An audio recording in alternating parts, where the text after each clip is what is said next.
you've probably heard about folks like Wyatt Earp, Jesse James, Doc Holliday, and Wild Bill Hickok. Legends of the frontier whose stories are known all over the world. The Old West is full of tales about courageous men and women who helped shape the country. But this isn't another tall tale about some make-believe, pistol-packing paragon of justice wandering the territory looking for another wrong to right.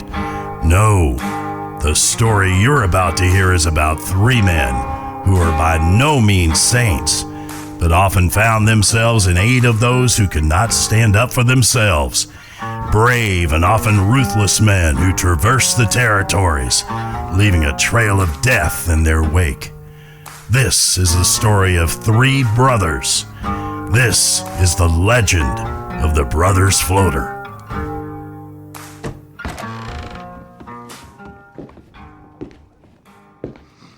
Well, good morning, little brother.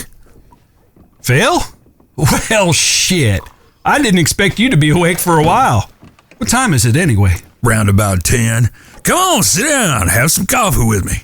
You sound pretty chipper considering how roostered up you was last night. Guessing you slept well then.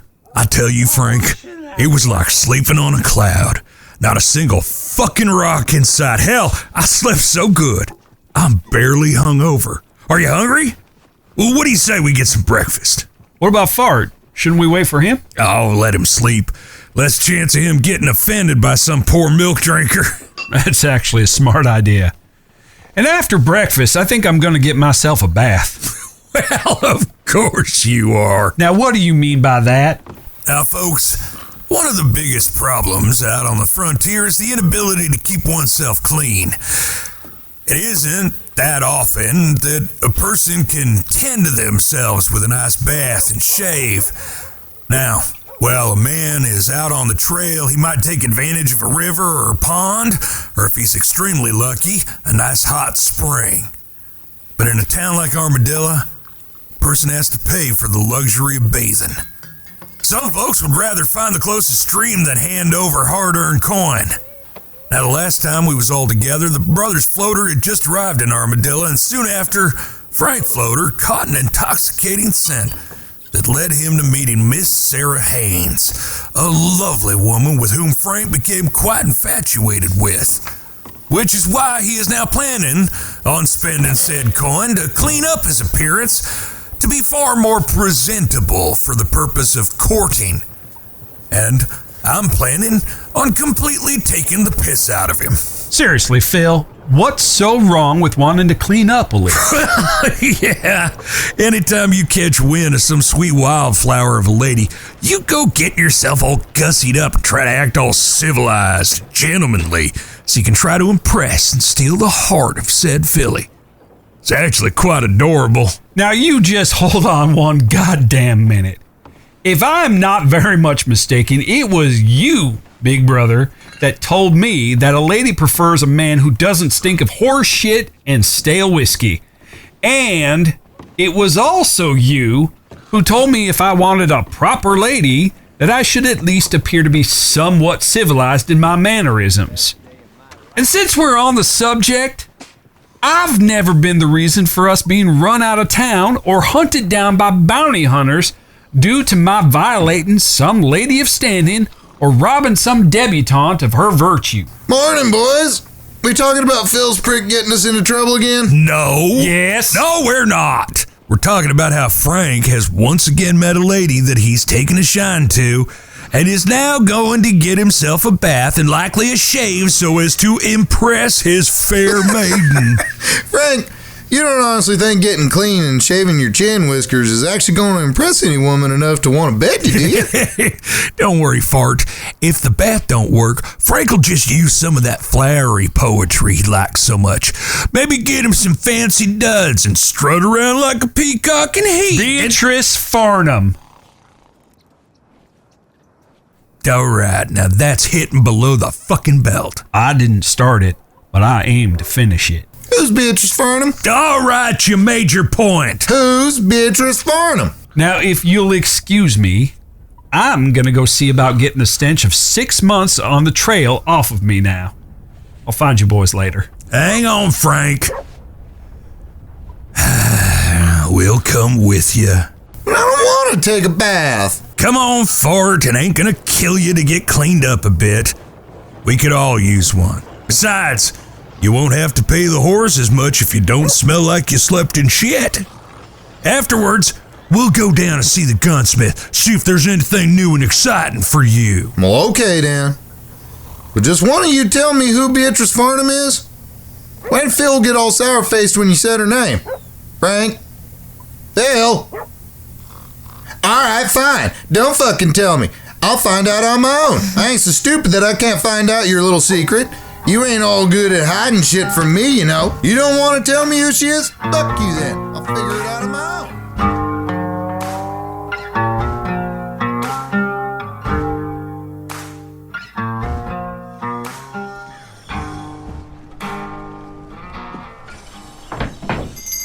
Well, thank you again, sir. Can you believe that? Have you ever been to a gunsmith that ain't got no guns to sell? Didn't you hear him? He just opened the store and he's still waiting on his next shipment. And he did have plenty of bullets for you and only charged you half price. Just wait a few days and go on back. I'm sure he'll have plenty for you to drool over. You just have to be patient. I hate being patient. Boring. Takes too damn long. I know, little brother. Hey, Phil. Am I crazy or is that building over there new? Well, to be honest, we ain't too sure yet, though the evidence so far seems to confirm the diagnosis of crazy. Huh? Don't worry about it. Tell me what you see. He's looking at the bank, and yeah, it's new all right. At least it wasn't here last time we came through these parts. Seems like the town's growing a bit. There's quite a few new shops, a couple of new buildings. At least 2 I can see are still being worked on. I didn't think there was much gold or silver mine around here. At least there's not enough for a bank in the town. Well, there's not. But Armadillo's roughly halfway between Tumbleweed and Blackwater. Probably bringing raw ore from Tumbleweed here by coach so they can take it the rest of the way on train. Probably bringing it up from south of the border as well. Yeah, makes sense. Be easier to transport from just one location. Seems a bit risky, don't you think? That much gold on a train's a pretty tempting price for someone. Except you'd have a hell of a time offloading that much gold and getting away. Come on, let's head to the post office.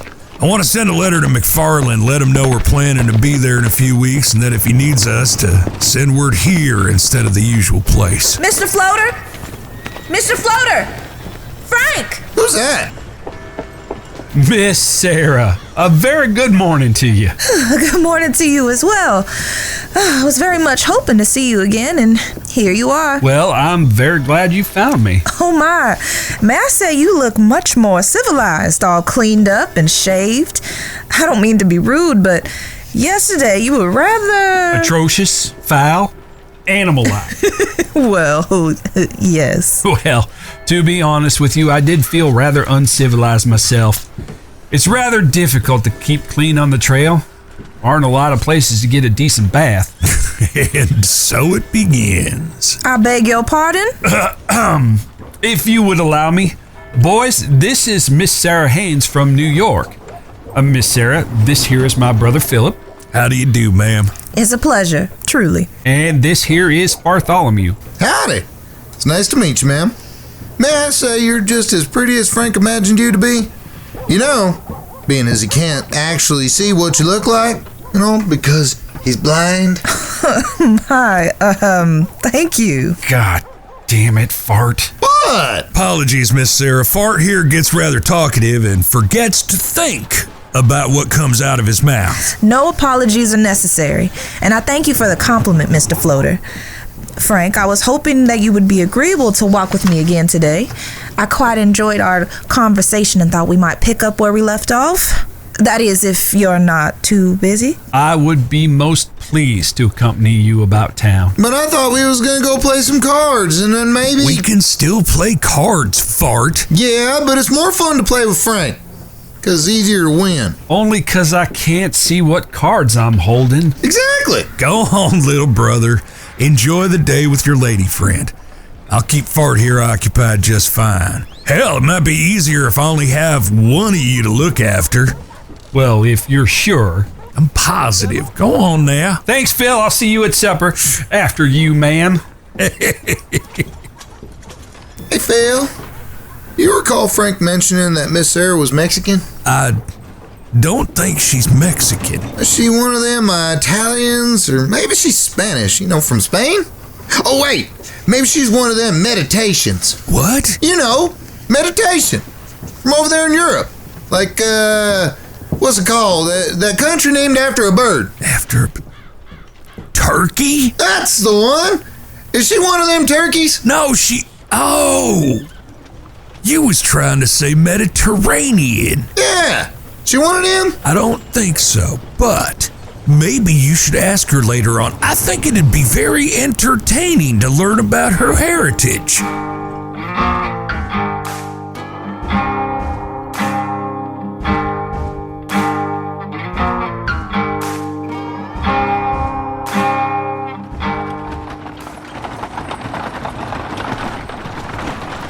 Your brothers seem quite nice. Not at all what I had pictured from all the stories. Well, that's only because they was behaving themselves in front of a lady. Believe me when I tell you, if and you was a man, there would have been a lot more cussing. So where is it you'd like to go on this fine day? I had no place in particular in mind. As I said, I rather enjoyed our conversation yesterday and hope we could continue so I could get to know you a bit better. I don't often get the chance to have civilized conversations. Mostly it's drunk cowboys shouting for another drink or being rather rude in their words to me. I am sorry for that. It's rather unfortunate how alcohol tends to rob a man of his manner. It's not so bad, mostly. But we're straying away from more pleasant topics. I'd like to know where you're from. Well, that's a bit complicated. See, I don't know exactly where I was born, and Phil was too young to remember the town. I do know my mother was a sickly woman and died during childbirth. I'm so sorry. Wait, if your mother died while giving birth to you, then who's Fart's mother? Now, I did tell you our story was complicated. All of us share the same father, but none of us have the same mother. I see. Is your father still alive then? No. Sadly, he was killed rather brutally. I'm sorry to hear that. After that, Fart's mother looked after us for a time, at least until she was killed a few months later. Oh my word, I don't know what to say. Yeah, it would be a tragic tale if it hadn't been so funny. Funny? You find humor in the death of a woman who looked out for you? Now, before you go judging me, Miss Sarah, there are a couple of things you need to understand about the woman. Firstly, she was a rather large woman and she did not take no for an answer. Well, one night after she'd won a big hog wrestling contest and had more than her fair share of spirits, she came to claim her husband and broke his hips in the process. Oh my good gracious. After that, she became powerfully mean, especially when she got to drinking. Well, one night she drank too much and decided to take on a rather vicious hog, and things didn't go well for her. I don't know what the proper response should be. Which is why I like telling that particular bit. Anyway, after that, Phil thought it would be best for all of us if we struck out on our own. We took on work where we could find it and made some where we couldn't. I bet you've had quite a few adventures. Some of the stories I've heard about you and your brothers are downright fantastical. I heard you killed 15 men in a saloon with just 6 bullets. Now that's an exaggeration. See, it was actually Fart who did that, and there was only 10 men in that saloon. Fart killed 8 of them, and the other 2 died from the stampede of horses that Phil set. I see. So then I suppose the story about you punching out a horse and breaking its jawbone with your bare hands is an exaggeration too? No, that one's real, except it wasn't me. It was Phil, and he's done that quite a lot.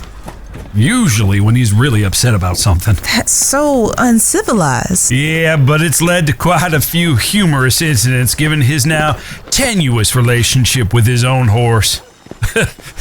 See, we was riding east of here one time real hard like, and Bailey, that's Phil's horse, stopped real sudden like and sent Phil flying ass over tea kettle face first into a big old stinking pile of mud.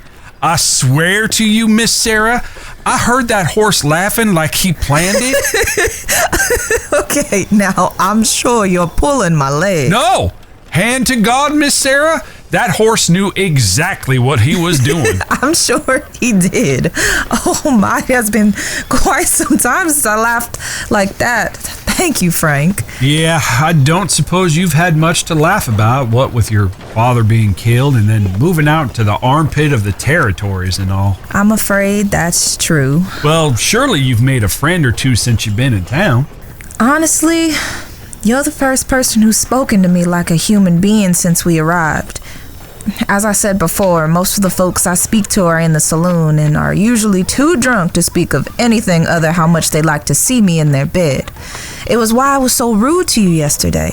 I feared that it was now spilling out of the saloon. Well, I wasn't offended if you're worried about that. Thank you for being so kind. May I ask about your father?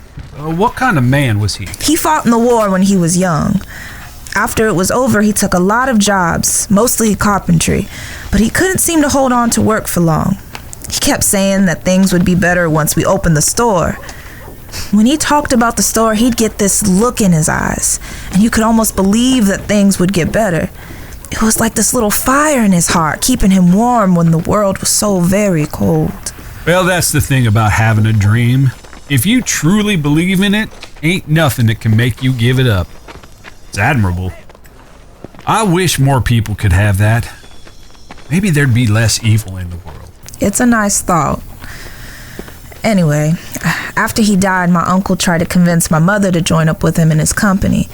But Mama didn't want to rely on anyone ever again. We're doing this ourselves, she keeps saying. And it's just you and your mother? No siblings? Nope, just me and Mama. Actually a little jealous. Why is that? Now don't misunderstand me. I love my brothers and there's nothing I wouldn't do for them. Sometimes I get to wondering what my life would be like if they weren't there.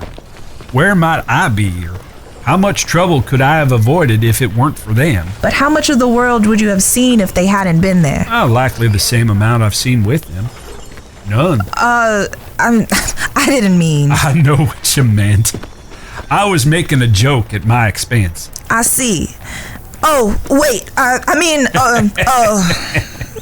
Miss Sarah, would you care to join me for a midday meal? That sounds nice. Thank you.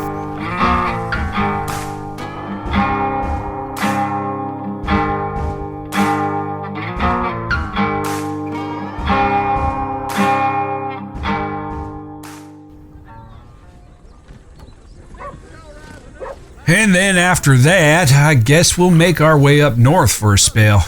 There are always folks up that way that needs help, and they pay well, too. Don't you ever get tired of moving around so much? To be perfectly honest, I do find it a bit tiresome at times, but I really haven't had a reason to put down roots. And what reasons would you need to give up the trail? You know, it's funny. My younger brother and I had this very conversation just a few months ago, it seems. And to be perfectly honest with you, Miss Sarah, I haven't really given it much thought. I do know that men who live the life we do don't tend to live long lives. And I think I'd prefer to leave this world peacefully rather than as part of some long, drawn-out gunfight. But the question is, what would I do with my time? Maybe farming or raising horses? That sounds nice, but it's difficult work at the best of times, and it would be all that much harder given my lack of eyesight. I suppose your wife could help. That is, assuming I could find a woman who'd be willing to burden herself with a man such as myself. Someone who wouldn't pity me because I was blind and love me for the man I am. I think you'd be surprised to find that may be easier than you think. You are a rather charming man, Mr. Floater, and we only just met yesterday. Well, what about you? I suppose you'll have gentlemen lining up to court you, Miss Sarah. What happens when one of them manages to ensnare your heart? I don't know if that will happen. Why not?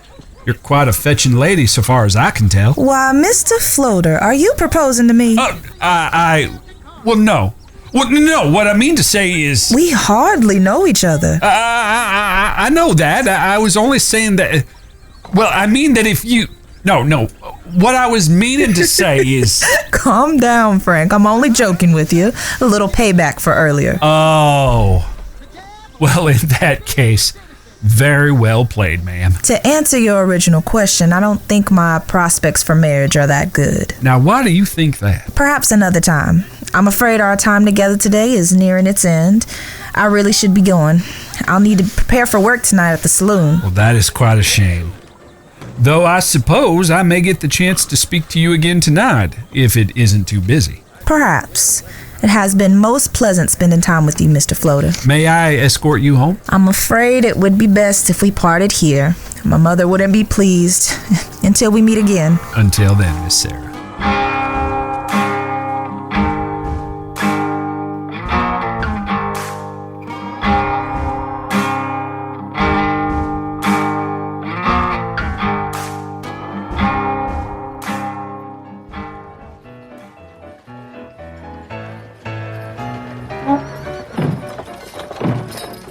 Well, there you are. I was beginning to wonder where you two had gotten off to. Expected to find you both here drunk and passed out. Fart and I met a couple of fellas and we got to talking. I'm not sure how it happened, but next thing I know, Fart here bets him he can find an animal quicker than they could. We're all heading a few miles north so Fart can show off his tracking skills. Since when is Fart a tracker? Since I tracked that group of train robbers through the woods to their hideout back in New Haven. Fart? They weren't robbers. They was bounty hunters, and they was leaving a trail for us to follow so they could kill us for the reward. Wasting your breath, Frank. I already tried to tell him. Well, then what were you tracking? Coyotes. And did you find them? Well, of course we did. There's fucking coyotes every goddamn where. Cause I'm a great fucking tracker. And I won $10 for it too. You're just lucky that them boys was as drunk as they were and you were able to confuse them so much or they might have shot you for stealing their money like that. What about you, little brother? How was your time with Miss Sarah? It was good. We had a very nice conversation and even enjoyed a meal together before she had to leave. I do hope I get another chance to spend time with her. She is quite a fine woman.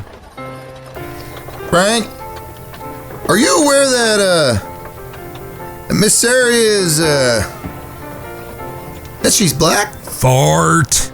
What do you mean?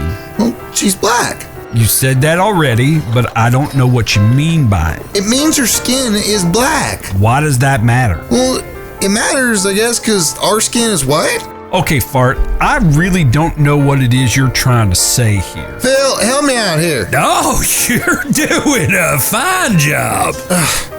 She's black, Frank. Her skin is different color than ours. Maybe say it slower. She's a black woman. You keep saying that, but I don't know what it means, Fart. Maybe spell it. Fuck you, Phil, you unhelpful bastard. No, he's on to something. Spell it for me. Fuck you too, Frank. I'm just trying to help you out here. All right, little brother. Don't get your union suit all twisted. Let me see if I can make it clear. Frank, you know how it feels when the sun is up and it's warm on your face and such? Yeah? Okay, let's call that white. That's what white feels like. Now, when it's dark out and it's a bit chilly, that's black. Got it? Well, why didn't you just say it like that, Fart? I was trying to. So why is Miss Sarah's skin color an issue? Well, it ain't. Well, not to me, leastways. But there are some folks out there that think it's unnatural for people of different colors to be mixing. People that are too stupid or just plain hateful that think that we shouldn't be mixing blood with people like that because they see them as less than human. Well, that's just fucking stupid. Amen to that. I just wanted you to be aware of it, so if someone starts in on Miss Sarah and you for being together, you understand why. And so you can shoot the stupid son of a bitch for being a hateful prick. Thank you, Fart. I appreciate you looking out for me and Miss Sarah. You're a good brother. Hell, I know that.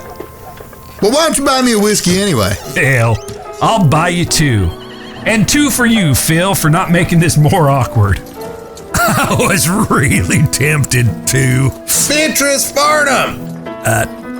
That don't really work in this situation, little brother. Yeah, it's better to keep that until Phil's riding you on your manner of courting a lady. Well, fuck you both. I'm gonna keep on saying it until I find out who the hell she is and why her name shuts Phil up so quick like. Well, good luck with that. The Legend of the Brothers Floater, Episode 13, Miss Sarah Haynes. Directed by Travis Box. Written and produced by James Robinson. Story by James Robinson. Characters created by James Robinson, Travis Box, and Danny Hedham.